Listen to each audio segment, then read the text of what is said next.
privileged to be with this very distinguished group of theologians, scientists, philosophers. It's an amazing collection of people here on the faculty. And I was telling my friend Lakshmi Prachavi, who runs Inc., that this is a great resource for her because in one location in this beautiful campus, you have what might be called thought leadership that has tremendous implications for the rest of the world. It's a model that could be easily replicated because you've already created it. So I'm supposed to talk about management and spirituality, and I would rather talk about leadership and spirituality, which of course leadership includes management. I think you know the distinction between the two. A good manager is efficient and manages what's going on, the status quo, but a leader is not satisfied with that. A leader wants to also be an agent for transformation and change, because anything, even managed efficiently, ultimately becomes static if it doesn't change. It's the nature of organizations, the nature of people, the nature of our consciousness to constantly seek transformation. And I would like to actually, I was thinking right now, because I spent 2 hours this morning talking about science and spirituality. I don't want to repeat myself. I was thinking perhaps I should start with a story that might give you some idea of what I'm going to talk about. And the story is actually a story of my mother, and goes back a long time. When I was 6 years of age, my brother, who's now the dean of Harvard Medical School, was 3 years of age at that time. We were living in a small town, not then small, Jabalpur. I'm sure you're familiar with it, in Madhya Pradesh. And this is in the 50s, so you know how ancient I am. But we read in the newspaper, my father was an army doctor at that time, and he was a cardiologist, he was a medical specialist. And we read in the newspapers that Mr. Nehru was coming to our town. He was going to open the first factory, automobile factory actually. It was a gun carriage factory. It still exists. They were starting collaboration with Mercedes-Benz. And we had never, of course, seen Mr. Nehru, so the whole town was abuzz with the fact that he was coming to our town. And that was the only conversation. Everywhere you went, Nehru's coming, Nehru's coming. My mother, of course, would keep asking my father all the time, what sari should I wear for the occasion? And my father would look at her and say, what do you mean? There are going to be millions of people on the street. Do you think he's going to notice your sari? And she said, of course. He is. My mother was very intentional and single-minded. So on the day when he arrived, we had a house on Narmada Road then in Jabalpur, and we had a long driveway and then the street. And so my little brother, 3 years, me and my mother in a beautiful pink sari, and my father wearing his army uniform with all his World War II medals. We were on the street at about 4 in the morning, before the sun rose. By about 7, immediately after sunrise, there were millions of people on the street. And you know better than anyone that in India, when we say millions, it means millions. It doesn't mean thousands or tens of thousands or hundreds of thousands. It literally means millions. So as far as the eye could see, there were people. People hanging from window ledges, people on treetops, people on bicycles, on each other's shoulders. I still remember, even though I was 6 years, because it was the first time I'd seen so many people. It's a sea of humanity, and very rambunctious and crowdy, the kind of people that you now see in football matches in Europe. And at 9 o'clock, so this is 5 hours, we've been on the street. At 9 o'clock, Mr. Nehru's motorcade turned the corner before our house, and he was standing in a jeep wearing a Nehru jacket, as we call it, white, had a rose, and he was all by himself in the jeep. There was a motorcycle in the front, a motorcycle in the back, and the jeep turned the corner, and people went crazy.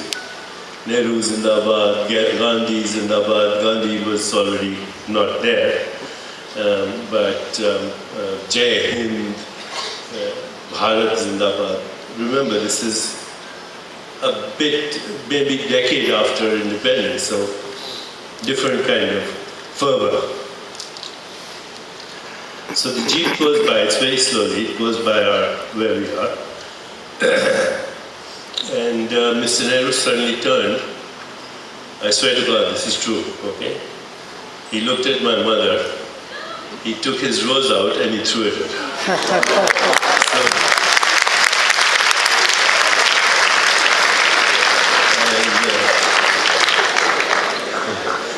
And the crowd gasped. They literally gasped. They stepped back. But she stepped forward like a queen. She picked up the rose. She looked at my father and she said, "Daddy, what did I tell you?" So my 6-year mind, 6-year brain said, she's the leader in our house. Even though my father was wearing the medals. So now this is not the end of the story. We went back in the house and we had a little room which used to be our library. She emptied the room completely, and in the middle of the room she placed a table and on the table a flower vase with that rose. And for the next 3 weeks, people came to our house to look at the rose. And there were people outside on the street waiting to come inside the house. It was the talk of the town. And once they would come inside the house, before they went into the room, they'd take their shoes off, fold their hands, and then they would go and just look at the rose. So, it was a very remarkable thing to see for a 6-year-old. Like, what's so special about these rose petals? A rose is a rose, as they say. So, after 3 weeks, the rose started to fade, as all things must. And then my mother had a party, and she invited all the friends that she had, special friends. And the number of friends that came to the house was the number of rose petals in the rose. And at the end of the party, everybody got a rose petal.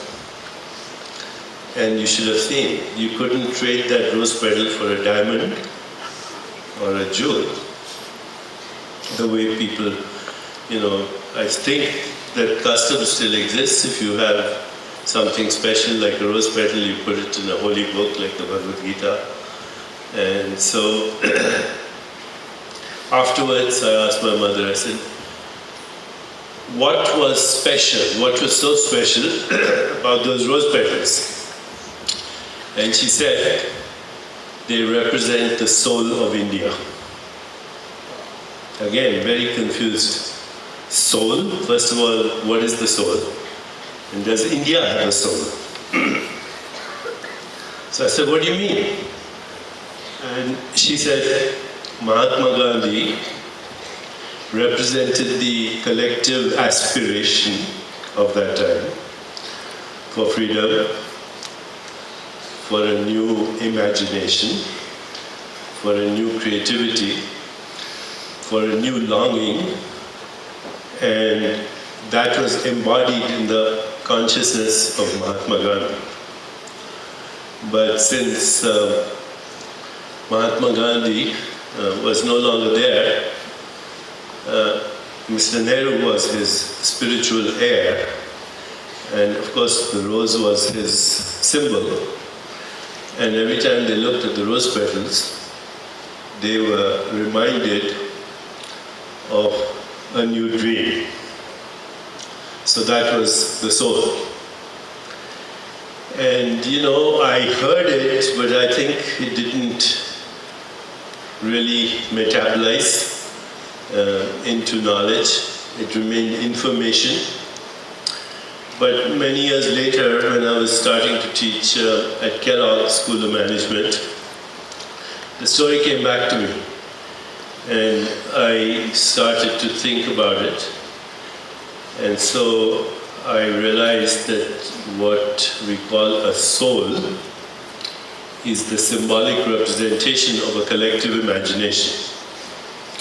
Or a leader, not the soul of leadership is the course I teach. So a leader who comes from the soul is a symbolic representation of the collective imagination, which is longing for a change, for transformation to a higher level of existence, for new meaning, new contexts, new creativity. And of course, in that story, I thought we had all the ingredients. These days, one of the things we teach in management is brand identification. Everyone knows what a brand is, right? So a brand is a story. That's what it is. A mythical story that is about transformation, about change, about promise, about longing, about context and meaning and creativity. And sure, those rose petals were the brand of India at that time. It was the rose that represented everything. Just like in Hitler's time, it was the reverse swastika, which represented, in a way, evil and violence. The rose represented promise. So here's my definition of a great leader. A great leader is indeed the symbolic soul of a collective consciousness that is longing for meaning, transformation, change, a higher level of existence, whether that higher level is material existence or a higher level of spiritual existence, a higher level of well-being as in health, a higher level of success in a business, organization, it doesn't matter. The leader can be the leader of our family, like mine, my mother, who can be the leader of an organization, the leader of an educational institution, the leader of a political party, the leader of a country, the leader of the world, but the principles are essentially the same. And if you examine the lives of great leaders, which I have done over the last several years, the following three characteristics seem to emerge. This is based on pretty reliable data coming from Harvard Business School and other places as well. The first great quality of exemplary, or you might say spiritual leader